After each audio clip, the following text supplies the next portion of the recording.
Good news! Dahil pwede na kayong mag-renew ng inyong driver's license through online. At yan po ang ituturo ko sa inyo sa araw na ito. Kaya tara, samahan nyo ko at panoorin natin ang video na to. Pero bago yan, sa mga hindi pa nakasubscribe sa akin, kayo na ang bahala. So bago tayo mag-umpisa, make sure na nakapag-register na kayo sa eGov na application. Kung hindi pa kayo nakapag-register, may video na po akong ginawa. Panoorin nyo na lang po, ilalagay ko na lang po yung link sa description box para madali nyo pong makita. At kung tapos na tayong mag-register, dahil sa gusto nating i-renew ang ating mga lisensya through online, so i-click lang natin itong NGS, itong nandito guys. At pagkatapos marami tayong makikita dito. So scroll down lang po natin yan at hanapin lang natin ang LTO o yung Land Transportation Office. So ito po yun, so i-click lang natin yan. At pagkatapos may makikita tayong ganito. At dahil sa gusto nating mag-renew through online, so i-click lang natin itong Online Driver's License Application. So i-click po natin ito. And then may makikita po tayong ganito. So i-click lang po natin itong Complete Your Profile to Continue.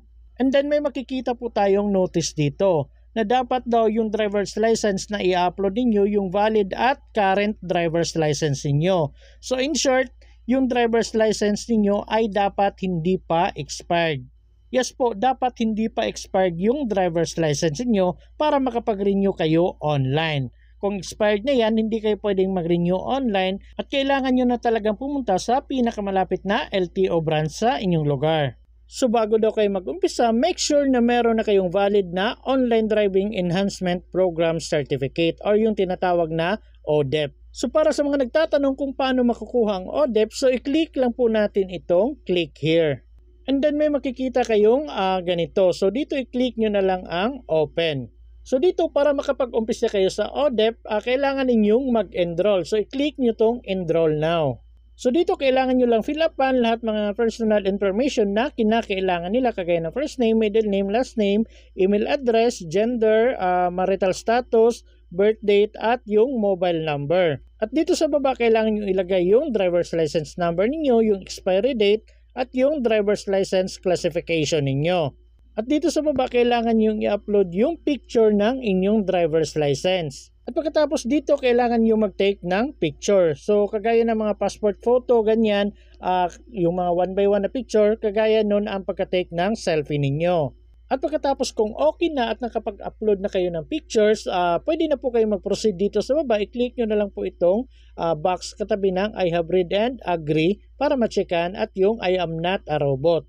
Kung okay na, i-click nyo na itong register. At pagkatapos nyo mag-register, kailangan nyo na magbayad through online at simulan na ang online learning journey ninyo. Kailangan nyo lamang manood at kumplituhin ang mga learning materials na tatagal ng 5 oras. Yes po, 5 oras ang Online Enhancement Learning Program na ito. So kailangan nyo tapusin talaga yung 5 oras na yon. At pagkatapos maaari na kayong mag-take ng exam. Kapag kumpleto na lahat ng mga topics, makakatanggap ka na ng ODEP certificate.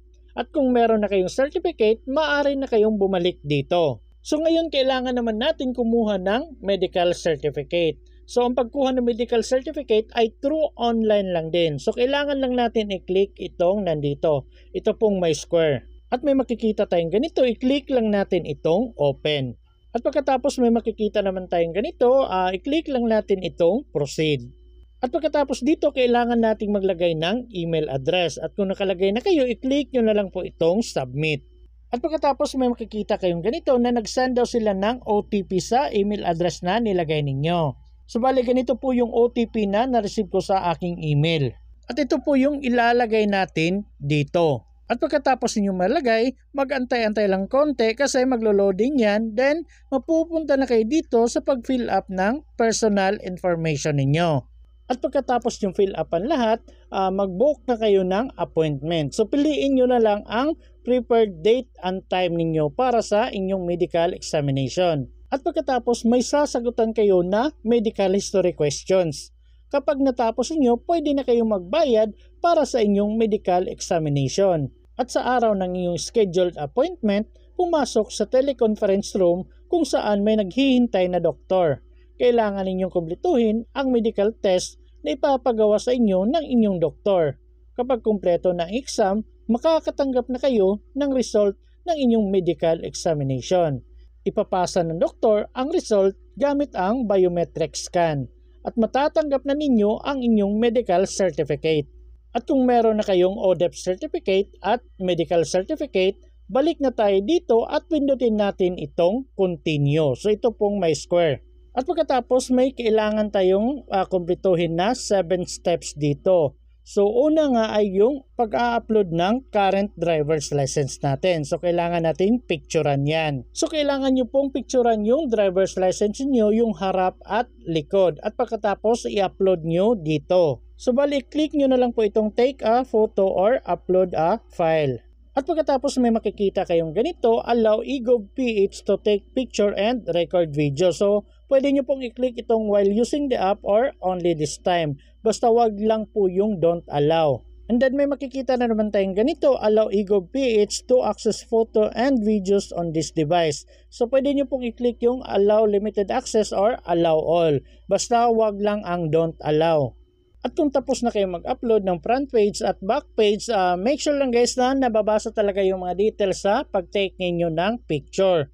So kung okay na, pwede nyo na pong i-click itong next. And then may makikita kayong ganito na ina-analyze pa daw ng system nila yung pinasa ninyo na mga documents. So mag-antay-antay lang kayo ng konti. At pagkatapos kung okay na, mapupunta na tayo dito sa step 2, yung personal information. Pero automatic na pong malalagay yan kagaya ng email, mobile number, yung pangalan ninyo, yung date of birth, tapos yung sex.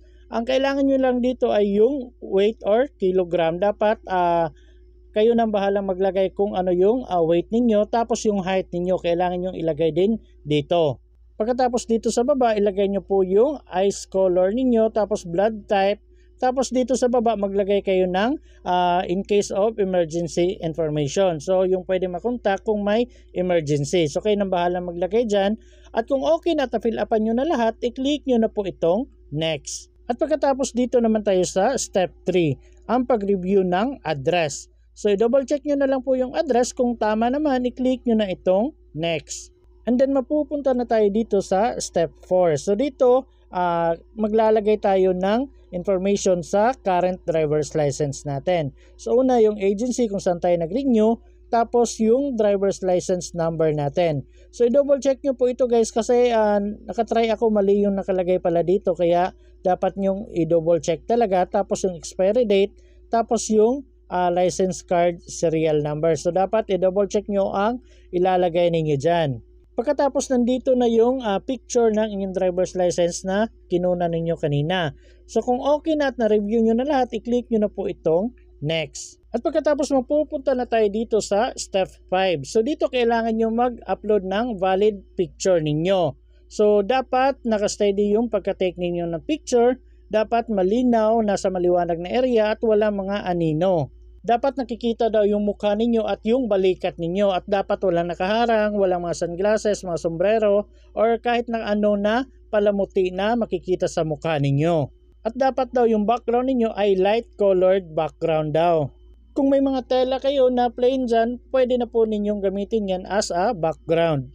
And make sure daw sa pag-take ng picture, dapat nasa gitna daw yung mukha ninyo at yung balikat ninyo. At kung meron na kayong picture, pwede nyo na pong i-upload dito, or kung gusto nyo live yung pagka-take ng picture, pwede nyo i-take itong camera. So kung okay na at na-upload nyo na, i-click nyo na po itong next. And then mapupunta na tayo dito sa step 6, which is ang signature. So dito ilagay nyo na lang po yung perma ninyo. At kung okay na at nalagay nyo na, i-click nyo na po itong next. At pagkatapos mapupunta na tayo sa last step, which is yung summary. So dito i-review nyo po yung mga personal information na nilagay ninyo. So kung may mali, pwede nyo pong edit yan. Pero kung okay naman lahat at wala ng problema, i-click nyo na lang po itong submit. And then may makikita kayong ganito, for data correction pa daw yung application ninyo. So kailangan nyo mag-antay ng 24 hours or 1 working day. At kung okay na at na-verify na nila, may makikita po kayong ganito, complete requirements. So meron ng medical certificate, ODEP certificate, at eligible ka na daw mag-apply or mag-renew ng inyong driver's license. So para makapag-renew tayo, i-click lang natin itong apply driver's license. So ito po. At pagkatapos dito sa baba may makikita tayong renewal. So i-click lang natin itong driving license renewal application. So ito po.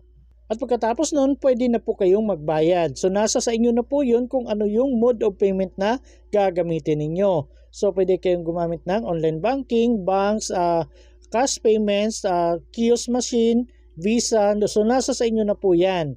So i-click nyo na lang po ang Pay Now. At may marireceive kayong text na your driver's license application has been successfully submitted. At dito makikita nyo driver's license renewal application for assessment pa. So magantay-antay lang po kayo. And then may marireceive na naman kayong text na your application has been approved. So pwede nyo daw ma-view yung driver's license niyo, yung digital copy nito sa LTMS portal niyo.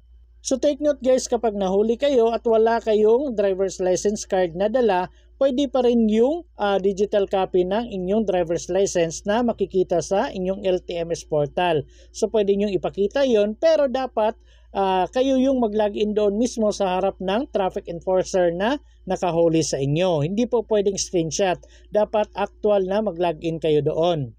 At pagkatapos dito, kayo nang bahalang pumili kung pipick upin ninyo sa pinakamalapit na LTO branch yung driver's license card ninyo or gusto nyo ipa-deliver mismo sa inyong bahay. So kayo nang bahalang pumili kung pick up ba or delivery. So ganun lang po ang proseso sa pag-renew ng iyong driver's license through online.